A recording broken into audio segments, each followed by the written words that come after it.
He pulled over a 73-year-old black woman on a quiet Georgia road, talked down to her, refused to check her ID, then nearly choked when she calmly handed him her Supreme Court credentials. Gloria Hemmings never liked driving at night, not since Marvin passed. Her eyes weren't as sharp anymore, and her reflexes, well, she wasn't in denial. But this stretch of road between Gray and Macon was familiar. It was quiet, winding through fields and patches of pine trees, just wide enough for 2 cars. She'd taken this route home from her sister-in-law's house for years. That Sunday evening, the sky was deep blue with the last blush of sun fading behind the trees. Her old Saturn sedan hummed along, smooth but tired, like her. The AC barely worked, so she cracked the window and let in the breeze. On the passenger seat sat a Tupperware container of leftover peach cobbler and a paper plate wrapped in foil. Her sister-in-law Bernice always packed her food to take home. "You getting too skinny?" she'd said, nudging Gloria's arm. Gloria had smiled, politely. She hadn't had much of an appetite lately. Halfway through the drive, as she passed an empty church with a tilted sign, she noticed headlights behind her. Bright. Close. Too close. She checked the mirror. A sheriff's patrol SUV. Unmarked, but unmistakable. No sirens, just tracking her. Her hands gripped the wheel a little tighter. She tapped the brake. Maybe she was going too fast. She wasn't. 5 seconds later, the blue lights flicked on. She pulled over without hesitation, easing the car onto the gravel shoulder, tires crunching over dry weeds. Her signal clicked off as she shifted into park. Her heartbeat was steady, but her chest felt tight. She reached for her purse on the floorboard and placed it on her lap, both hands back on the wheel. She'd taught her grandson that. When they pull you over, don't argue. Don't reach fast. Keep your hands where they can see 'em. Be polite. Let them feel safe, even if you're the one who isn't. Now here she was. The officer didn't approach immediately. He sat in his vehicle for nearly a minute, door closed, lights flashing behind her. Gloria watched his silhouette through the mirror. Finally, he stepped out, tall, late 30s, maybe early 40s. White. Buzz cut. The kind of man who looked like he never smiled unless he had to. She rolled her window down halfway. He walked up slowly, left hand resting near his belt. "License and registration," he said, before even reaching her window. No greeting, no explanation. Gloria's voice was quiet, composed. "May I ask why I was pulled over, officer?" He leaned in slightly. "You swerved back there. You been drinking tonight, ma'am?" "No, sir," she replied. "I haven't had a drink in over 20 years. He raised an eyebrow, unconvinced. "You got any weapons or controlled substances in the vehicle?" Gloria blinked. No, he didn't move, didn't ask for her documents again. Just stared at her for a moment. "I'm going to need you to step out of the vehicle," he said flatly. She didn't move. "Am I being detained?" "Don't play games with me," he snapped, louder this time. "Out of the car!"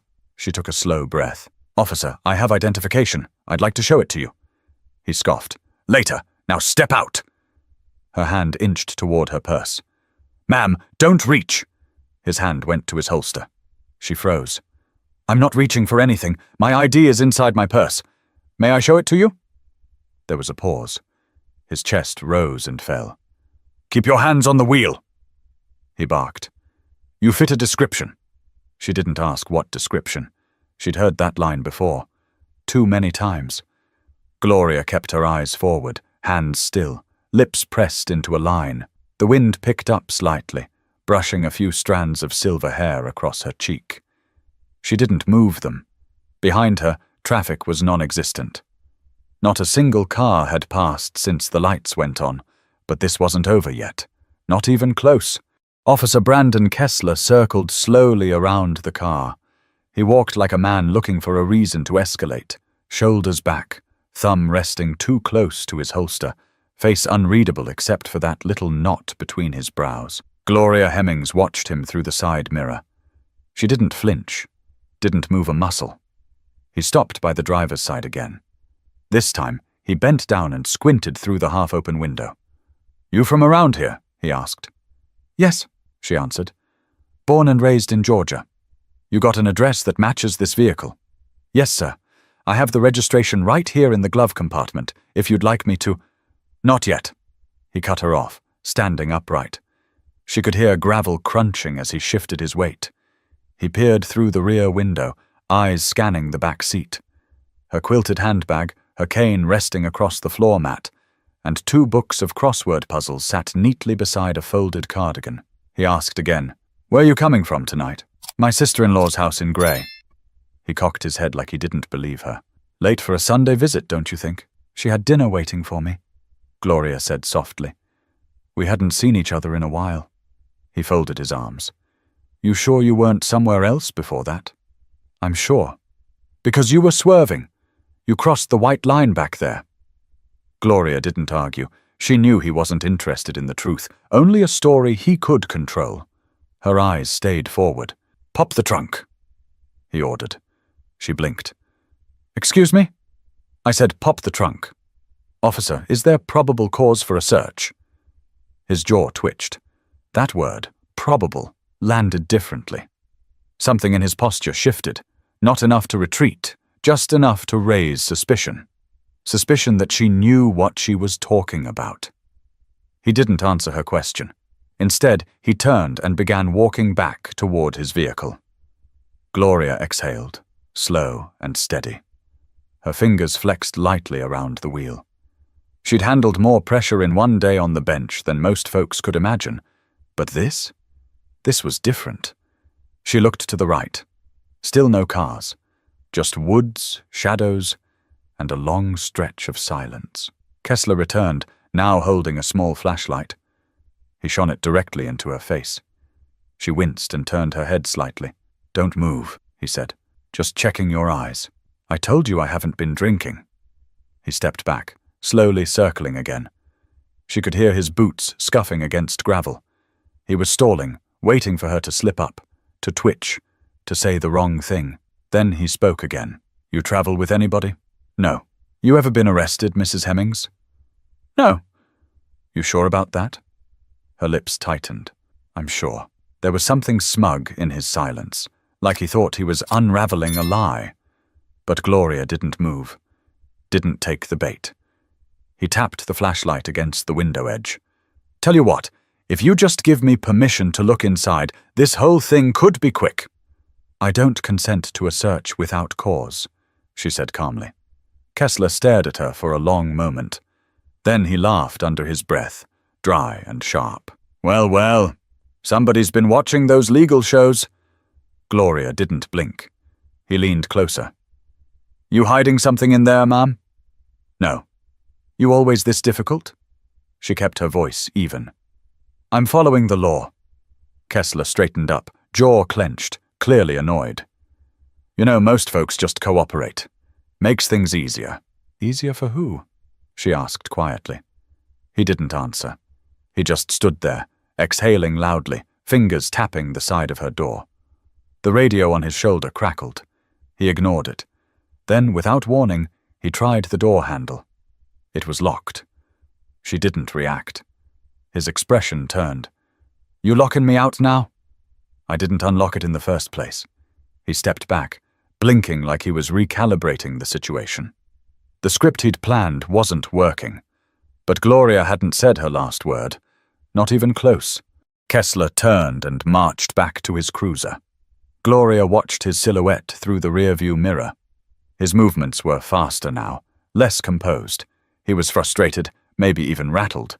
But she knew better than to feel safe, because a man was rattled. Sometimes that only made them more dangerous. He opened his door and sat down. She couldn't see what he was doing, but his headlights still flooded her rear view. Bright, hot, blinding. She waited. Then he emerged again, this time holding something. A clipboard. But he didn't walk over to hand her a citation or ask for her documents. He stood a few feet from her car and started talking into his shoulder mic. She couldn't hear it clearly, but every now and then she caught phrases. Possible evasion. Refused search. Backup requested. Her fingers stiffened on the wheel. He was escalating. She hadn't raised her voice, hadn't moved an inch, hadn't refused to comply. But in his version of the story, she was already a problem. She glanced at the dashboard clock. 9:16 p.m. She looked at the road. Still no other cars. Not even a distant pair of headlights. He finally returned to her window. "You're being uncooperative," he said, voice sharp. "I haven't refused any lawful request," she replied. "You didn't exit the vehicle when I told you to. You haven't explained why I was pulled over. I don't have to explain everything to you," he snapped. "This isn't a courtroom." He regretted the words as soon as they left his mouth. Gloria saw it. A flicker of something, regret, maybe, crossed his face. But it vanished quickly. "I need you to get out of the car," he repeated. Gloria took a slow breath. "Are you placing me under arrest?" "You're being detained for questioning." "Under suspicion of what?" He hesitated. That pause said more than anything else he'd done tonight. "Step out of the vehicle," he repeated, dodging the question. Gloria looked at her purse, looked back at him. "May I take my bag with me?" No sudden moves. "I understand." Slowly, she reached across her lap and opened the flap.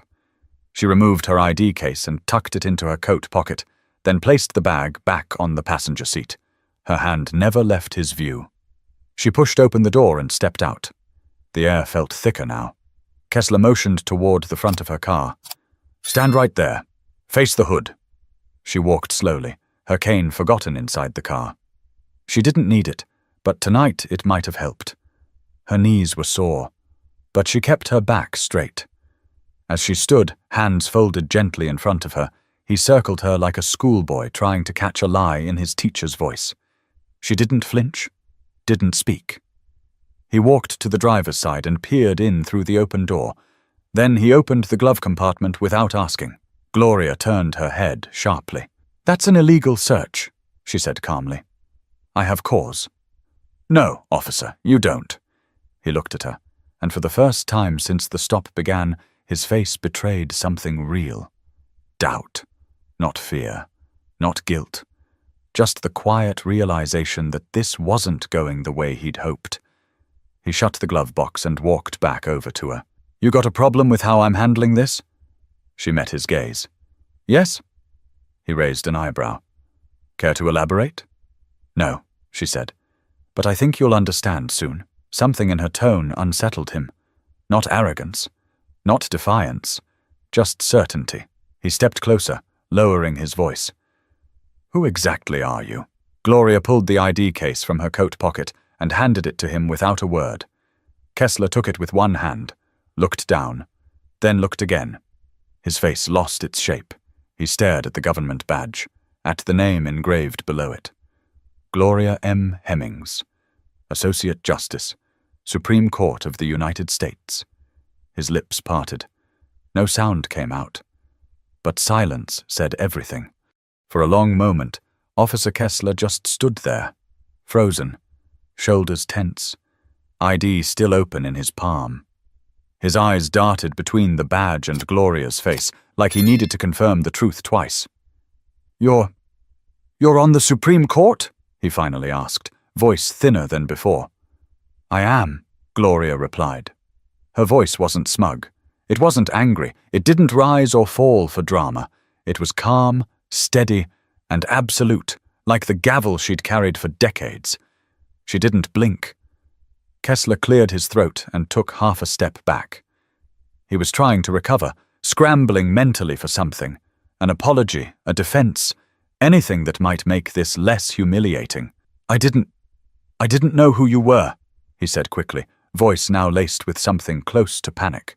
Gloria tilted her head slightly. "Would it have made a difference if you did?" His mouth opened, then closed. He didn't answer. She didn't push him. She didn't need to.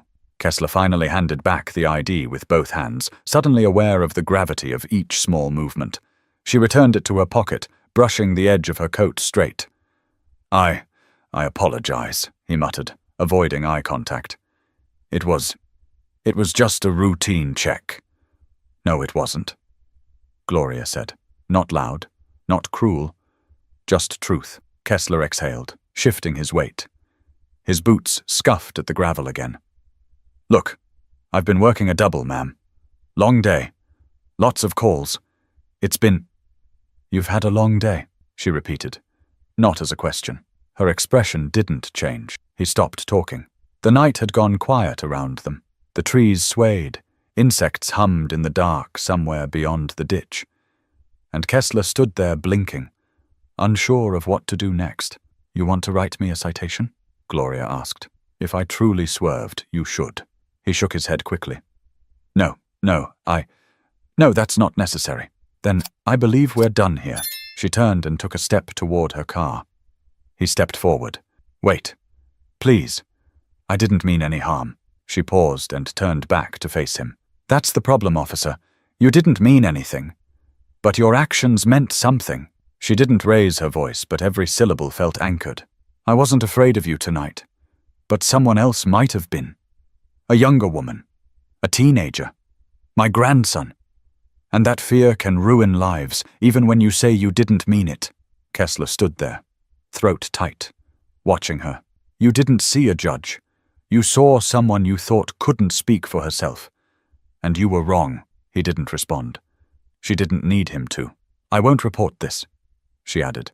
"Not because you deserve a pass, but because sometimes a lesson sticks better when no one else is watching." She opened the car door, but then paused again. "One day," she said, not looking back, "you'll remember this moment. I hope it makes you better." And with that, she got in, shut the door, buckled her seatbelt. Her hand rested on the gear shift for a second. Then she pulled back onto the road, steady and slow, tail lights disappearing down the stretch of cracked pavement.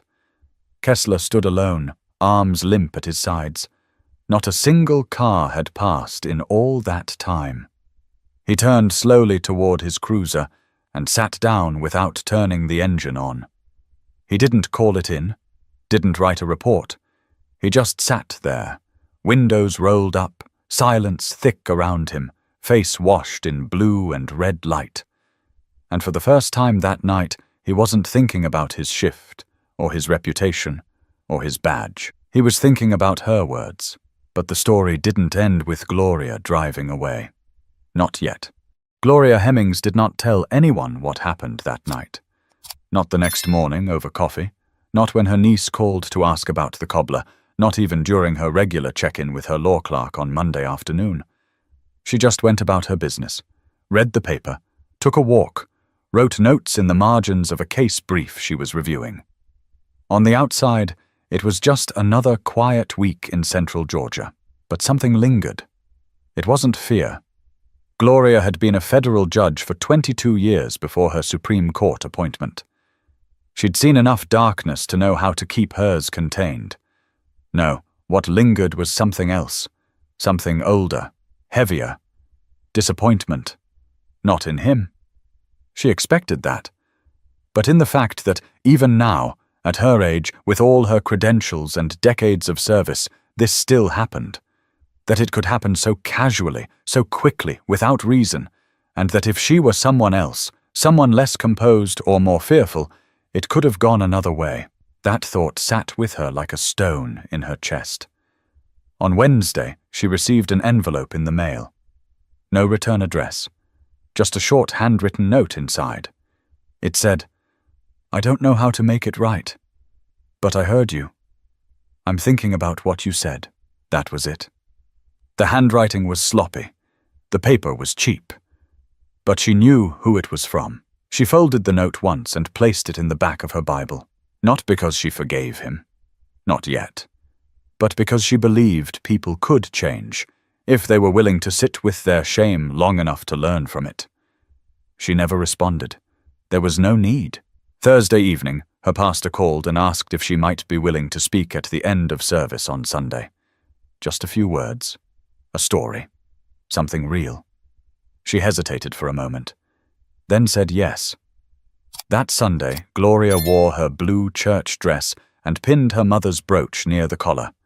She didn't bring notes. She didn't tell her family she'd be speaking.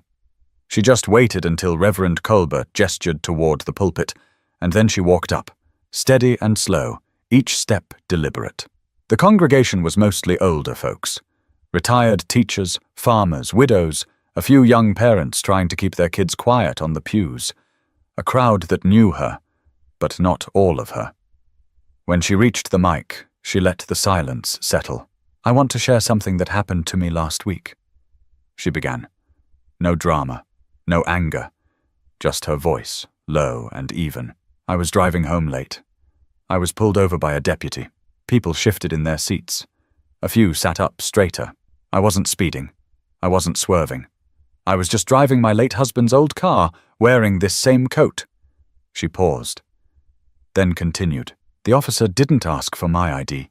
He asked if I had drugs, asked where I was coming from, ordered me to get out of the car." Gasps rippled through the room. "I kept calm. I kept my voice steady. And eventually I showed him my identification. She didn't say what it was.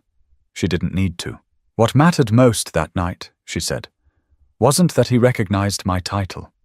It was what he assumed before he saw it." You could have heard a pin drop. There's a danger in how quickly we decide who someone is, based on nothing but a glance. And if we don't check that impulse, if we don't ask where it comes from, it can make us treat people in ways we don't even realize are cruel. She looked across the congregation. "I wasn't afraid that night, but many people would have been. Young people. Our sons. Our granddaughters." A woman in the third row wiped a tear. "And I didn't tell you this to stir up anger," Gloria said. "I told you because someone here might one day be in a position to speak up, or to stay calm, or to remember who someone truly is before they rush to judgment." She stepped back from the microphone. The church didn't erupt in applause. They stood, in silence, out of respect. But the impact didn't stay in that church. It reached further than she could have imagined. The following week, Gloria Hemmings's name wasn't in any headlines. No local journalist reported the story. No video surfaced online. The moment passed as quietly as it came. But the people who were in that church, they carried it with them like something folded in their pocket, light enough to keep, heavy enough to matter. After the service, a few church members came up to hug her. No long speeches, just tight embraces, hands held a few seconds longer than usual, eyes that spoke the words they couldn't quite find. By Tuesday, folks in Warner Robins were repeating her words, at salons, in classrooms, behind counters at gas stations. People didn't say her name every time. They just called it what the judge said, and everyone understood. But stories, even whispered ones, have strange ways of reaching people. That Thursday, across town, in a small yellow house with a creaky porch and a broken screen door, a teenage girl named Marley sat at the kitchen table doing homework. Her uncle, who worked as a part-time security guard at the county courthouse, came in and set down his keys. "You hear what that old lady said at the Baptist church Sunday?" he asked, grabbing a soda from the fridge. Marley shrugged. "No. What lady?" He didn't know her name. Some judge. Said a cop pulled her over last week. Didn't even know who she was, treated her like garbage. Then she showed him her ID. Man nearly fainted. Marley's eyes widened. "Wait, she's a judge?" "Supreme Court, real deal. Lives right here." She didn't say anything. Just sat still, pen hovering over her notebook. Something about that story rooted itself in her. That same night, miles away, Officer Brandon Kessler sat on the edge of his couch in the dark, TV flickering low in the background. His wife, Erica, was asleep upstairs. Their son's toy truck lay tipped over on the rug. The house was quiet. He hadn't told anyone what happened. Not the full story. He hadn't even mentioned the name on the ID to his supervisor. He didn't know why he kept it to himself. It wasn't out of fear. Not entirely. It was something deeper. A feeling he couldn't shake. Her words. "This isn't about me. It's about your choices." They circled in his mind at odd times. During traffic stops, during coffee breaks, when his son asked if he was a good guy. That night, something made him go into the garage. He found an old cardboard box near the tool bench. Inside it were papers from the academy, his first evaluations, a printed copy of his oath. He hadn't looked at it in years. He sat on the concrete floor, back against the wall, and read through it slowly, line by line. Serve without prejudice. Protect without assumption. Words he had recited once without thinking. He stayed there a long time. The next morning, he left early. Didn't say much. Just told Erica he had something to do before his shift. He drove through town, past the usual corners, the grocery store, the auto shop. Then he pulled into a small parking lot across from the church. He didn't go in, just sat there, hands on the wheel, staring at the building. He wasn't sure what he was looking for. Maybe a sign of her. Maybe a reason to believe what she said actually made a difference. He didn't find either.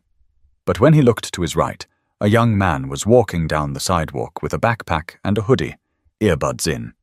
Kessler watched him pass, then turned away, embarrassed by the fact that his first thought had been to wonder if the boy belonged. That was the crack, the one that let the truth in. But stories like this don't end when people learn their lesson. They live on when others carry them forward. 3 weeks after that Sunday service, Gloria Hemmings sat beneath a magnolia tree in her backyard, reading a worn copy of Their Eyes Were Watching God. She turned the pages slowly, letting the words rest between her thoughts.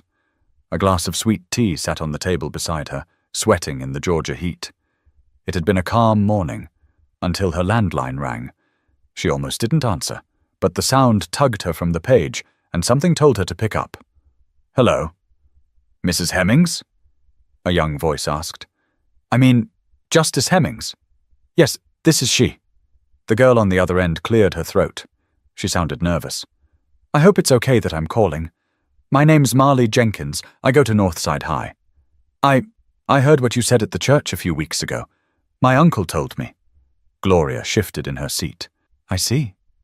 It stuck with me," Marley said quickly. "I've been thinking about it ever since. I wrote something about it for school, and my teacher asked me to read it at the county assembly next month. I just wanted to say thank you for speaking up." Gloria smiled softly, even though no one could see it. "You're welcome, Marley. I'm glad it meant something to you." "It did," the girl said. "I don't think I'll ever forget it." They spoke for a few more minutes, about books, about Marley's plans after graduation, and about what it meant to be brave even when you feel small. When the call ended, Gloria sat still for a long time, one finger marking her page. Later that afternoon, she wrote Marley a letter by hand and mailed it herself. That weekend, in a small diner near the edge of town, 2 off-duty deputies were having coffee. One of them leaned in and said, "You hear about Kessler? Guy's like a ghost lately. Barely says a word." The other deputy raised an eyebrow. "He get hit with a complaint?" "Nope. That's the thing. No report filed, no reprimand. But something changed, like he saw something that rattled him." They sipped their coffee in silence. And across the booth from them, a waitress named Rhonda paused mid-order, pretending to write while she listened. She'd been there at the church that Sunday. She'd told her sister, who told her cousin, who told a friend who worked at a law firm in Macon. Each version changed a little. Some added drama, some softened the words, but the heart of it stayed the same. A woman, calm and collected, reminded a man that his badge didn't excuse his blindness. And she did it without raising her voice. Weeks passed, then months. Gloria never told the story again publicly. She didn't need to. People carried it forward, like a note tucked in a wallet, folded and unfolded, passed hand to hand without ever needing a headline. And maybe that's how the world changes, she thought. One story, told right, shared quietly, landing exactly where it needs to.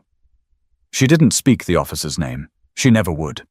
Because this story wasn't about revenge or shame or punishment. It was about memory. It was about what happens when a person with power chooses not to humiliate, but to hold up a mirror. And when a person with a badge finally chooses to look into it. One morning, much later, a young officer in training asked Kessler what the most important lesson of his career had been.